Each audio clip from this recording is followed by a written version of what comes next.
Hello and welcome. You are now looking at the welcome screen from the Quicken personal financial software being used on the desktop. And you'll notice on the welcome screen that if you have an older version, you'll be asked by Quicken in order to create a new ID. There used to be a time when this software was actually owned by a company called Intuit, and the differences are worth talking about. In the 2016 edition, Quicken was actually owned by the company Intuit, and the software ran on Windows and the Mac. You may notice that the 2017 edition is no longer being advertised as being owned by Intuit. In fact, if you were to go and purchase that edition now, you may not be able to find it. One of the other differences that you may note is that in 2017, Quicken had a separate edition for those who owned rental property. And this was actually run as a separate version of Quicken, and someone would have had to purchase that edition in order to get the conveniences of the menus and the categories. However, as of the recording of this video, Quicken is now a subscription service.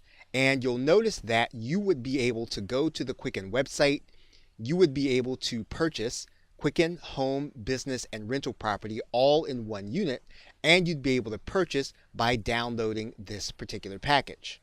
The reason for this is that Intuit actually sold the Quicken software to a private equity firm in 2016.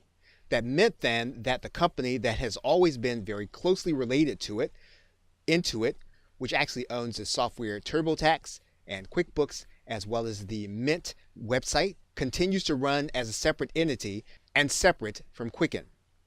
This is why, depending on which version that you actually have, you may be asked to recreate an ID in order to get started using your desktop software. Now, if that's the case and you have trouble with this process, you'll notice that there is a support number at the bottom of the page, but you can go ahead and get started by creating a new Quicken ID even if you have an Intuit ID already.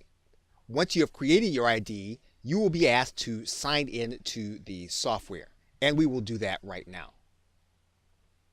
Now, one final step that you'll be asked to take is you'll be asked to enter, if you have one, an Intuit ID. Now, again, if you don't have one, then you won't need to actually go through this process. But if you have a previous ID that you created with Intuit, maybe you used TurboTax, or maybe you used a previous version of Quicken, you'll need to have that ID ready in order to place into this password box.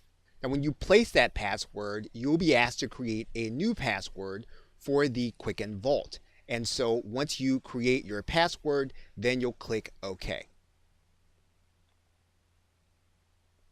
Now, one aspect of the process is that you will then be able to set up your mobile application in order to sync with what you're doing on your desktop with Quicken. And in order to do that, you'll need to go through a step on this page, and then you'll click Next. Once you've completed this password process, you will then be ready to start using Quicken. Okay, so with that, thanks, and I will see you in another video.